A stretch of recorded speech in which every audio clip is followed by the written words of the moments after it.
Halo, halo, apa kabar? Assalamualaikum warahmatullahi wabarakatuh. Kembali berjumpa dengan saya, Ersuno Arif. Bagaimana kabar Anda semua? Semoga selalu dalam keadaan sehat walafiat, tetap semangat.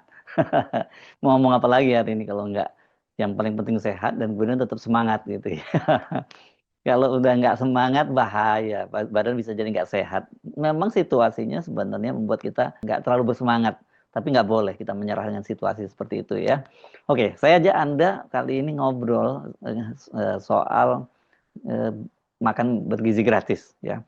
Ini Kepala Badan Gizi Nasional Profesor Dadan Hindayana itu akhirnya menyerah juga ini. Dia mengembalikan dana makan bergizi gratis ini sebesar 7 triliun ke Kementerian Keuangan. Padahal sebelumnya Dadan sempat mengadukan Purbaya ini ke Ketua Dewan Ekonomi Nasional Luhut Panjaitan. Barangkali ini karena dia taunya bahwa Pak Purbaya ini kan orangnya Pak Luhut ya, lama bekerja jadi timnya Pak Luhut. Jadi kalau dilaporkan ke Pak Luhut pasti dia akan segera nyerah, nggak berani ngelawan gitu ya.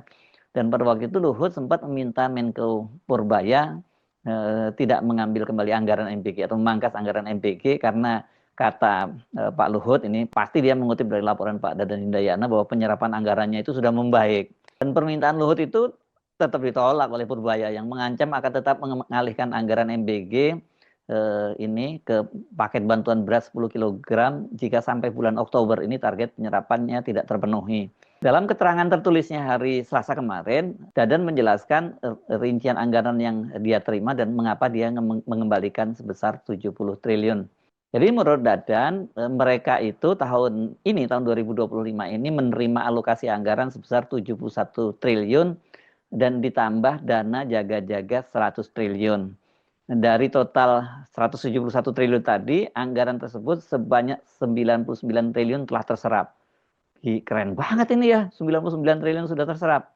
Berarti lebih dari 50% dong ya, begitu ya. Oh lebih ini, 60-an persen dong kalau gitu ya. Tahun ini BGN menerima alokasi anggaran sebesar 71 triliun, ditambah dana standby 100 triliun. Dari total tersebut 99 triliun berhasil terserap, sementara 70 triliun dikembalikan kepada Presiden karena kemungkinan tidak terserap di tahun ini, kata Dadan itu dalam keterangan tertulisnya. Dadan menyatakan dukungan pemerintah terhadap BGN akan meningkat tajam tahun depan. Total anggaran yang dialokasikan mencapai 268 triliun, menjadikan BGN itu sebagai lembaga dengan anggaran terbesar di jajaran kabinet. Selain itu, pemerintah juga menyiapkan dana cadangan sebesar 67 triliun rupiah sehingga total dukungan dalam APBN mencapai 335 triliun untuk MBG tahun anggaran 2026. Dengan jumlah penerima manfaat sebanyak 82,9 juta orang, setiap hari kita akan menyalurkan dana 1,2 triliun rupiah. Gila banget ini, setiap hari 1,2 triliun. Bagi kementerian lain, angka ini mungkin setara dengan anggaran 1 tahun penuh, tapi bagi kami di Badan Gizi Nasional itu adalah kebutuhan 1 hari saja. Pak, dan ngebanding-bandingin dengan kementerian lain ini nanti bikin cemburu aja, bikin sirik aja, apalagi mereka sebel gitu ketika tahu ternyata dikasih anggaran besar tapi penyerapannya rendah gitu. Selain anggaran, Dadan juga menyatakan sumber daya manusia dan infrastruktur yang menjadi pondasi utama keberhasilan program MBG. Seluruh pelaksana lapangan merupakan lulusan perguruan tinggi bergelar sarjana penggerak pemuda Indonesia yang memimpin Satuan Pelayanan Pemenuhan Gizi SPPG di daerah. BGN, kata Dadan, mencatat untuk membangun 30.000 unit SPPG dibutuhkan anggaran sekitar 60 triliun. Meski dana tersedia, proses tender pemerintah kerap menghadapi kendala. Dari total 6 triliun yang dialokasikan untuk pembangunan 1.542 unit SPPG tahun ini, hingga Agustus belum ada yang terrealisasi melalui skema tersebut. Sebaliknya, berkat dukungan para mitra, sudah berdiri 11.504 SPPG aktif di seluruh Indonesia yang seluruhnya merupakan hasil kolaborasi dengan mitra. Saat ini, kata Dadan, tercatat ada 30.000 mitra yang tergabung dalam portal BGN.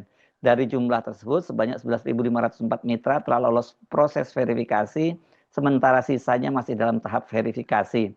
Pemerintah menargetkan hingga akhir tahun 2025 akan terdapat 25.400 SPPG di daerah aglomerasi. Nah, aglomerasi ini artinya Jabodetabek Jur ya. dan 6.000 SPPG di wilayah terpencil. Tuh kalau pembagian seperti ini aglomerasi mungkin maksudnya bukan yang aglomerasi di Jakarta ya, itu di beberapa kota-kota besar lainnya ya. Benarkah penjelasan dari Dadan Hindayana bahwa penyerapan dana MBG makan bergizi gratis sudah mencapai 99 triliun dan bagaimana angkanya ya? Karena ini dalam jumpa pers paparan APBN di Kementerian Keuangan Selasa kemarin pada hari yang sama ya ketika Dadan memberikan penjelasan, Wakil Menteri Keuangan Suhasil Nazara itu menyatakan Kementerian Keuangan mencatat realisasi anggaran program makan bergizi gratis itu baru mencapai 20,6 triliun itu per Oktober 2025. Jumlah itu setara dengan 29% dari anggaran 2025 sebesar 71 triliun. Makan bergizi gratis 31,2 juta penerima. Sampai dengan 3 Oktober realisasi anggarannya adalah 20,6 triliun dari pagu 71 triliun. Berarti sekitar 29%. Ini tanggal 3 Oktober. Nah, kalau kita lihat sebarannya sudah berlangsung di seluruh Indonesia, Sumatera dengan 6,6 juta penerima, Jawa, Kalimantan, dan seterusnya. Data-data yang disampaikan atau rincian angka yang disampaikan oleh Wakil Menteri Keuangan tadi berbeda dengan klaim Dadan Hindayana yang menyatakan serapannya mencapai 99 triliun. Nah, bagaimana nih sesungguhnya setelah jumpa pers ini kemarin APBN kita itu Menteri Keuangan Purbaya Yudi Sadewa menyatakan anggaran yang dikembalikan oleh BGN berasal dari dana cadangan sebesar 100 triliun. Anggaran itu, tapi kata dia belum dialokasikan ke BGN. Yang saya tahu dia balikin 100 triliun dari anggaran yang dia sempat minta. Tapi itu belum dianggarkan betul. Jadi sebetulnya uangnya belum ada. Dari anggaran yang dia minta dulu, yang belum kita alokasikan, jadi uangnya nggak ada, kata Purbaya. Sementara yang 71 triliun anggaran telah dialokasikan, itu kata dia, kata Purbaya, masih akan terus dipantau oleh Kementerian Keuangan. Apakah bisa terserap seluruhnya sampai akhir tahun atau tidak? Justru yang kita lihat yang disebut tadi yang 71 triliun, bukan yang dibalikin ya, dianggarkan gitu. Yang dianggarkan maksudnya. Berapa yang terserap sampai akhir tahun kita lihat seperti apa. Kan programnya bagus, harusnya kita dorong supaya lebih bagus penyerapannya. Ini kan sudah Oktober, akan saya lihat sampai akhir Oktober, kata Purbaya. Nah, penjelasan Purbaya ini dan juga tadi penjelasan dari Suhasil itu membuat kita jadi bertanya-tanya. Kan kalau menurut Purbaya, dia bendahara negara loh, yang dia mengeluarkan duitnya, yang duit yang dia sudah keluarkan itu 71 triliun. Dan itu pun berdasarkan data per 3 Oktober, seperti dikatakan Wakil Menteri Keuangan Suhasil Nazara tadi, kan baru terserap 20,6 triliun. Ini selisihnya 50 triliun lebih ini. Oh, bukan 50 ya, 96 ya. 99 tadi, 70 ya berarti ini 78 sekian triliun selisihnya. Ini angka yang gede banget ya. Kan Dadan tadi mengklaim sudah terserap 99 triliun. Jadi dari sini ada dua kejanggalan setidaknya. Pertama, data Kemenkeu per 3 Oktober penyerapannya 20,6 triliun. Sementara keterangan Dadan, katakanlah kita pakai kemarin tanggal 14 Oktober itu sudah penyerapannya 99 triliun. Apakah mungkin ya katakanlah kalau memang ada selisihnya gitu dalam waktu 10 atau 11 hari serapannya itu melonjak begitu drastis dari 20,6 triliun menjadi 99 triliun di tengah kekacauan karena keracunan dan banyaknya dapur MBG yang kemudian ditutup atau sementara tidak operasi karena tadi banyaknya keracunan tadi. Jadi ada yang berhenti atau dihentikan operasinya. Itu yang pertama. Yang kedua, pengakuan Purbaya dana yang sudah dicairkan itu baru 71 triliun atau dialokasikan istilahnya. Sementara yang cadangan 100 triliun itu masih di kantong Kementerian Keuangan. Jadi dari mana Dadan dapat selisih dana sebesar 28 triliun? Ini kan anggaran yang diberikan oleh Kementerian Keuangan yang dialokasikan kalau kata Purbaya baru 71 triliun.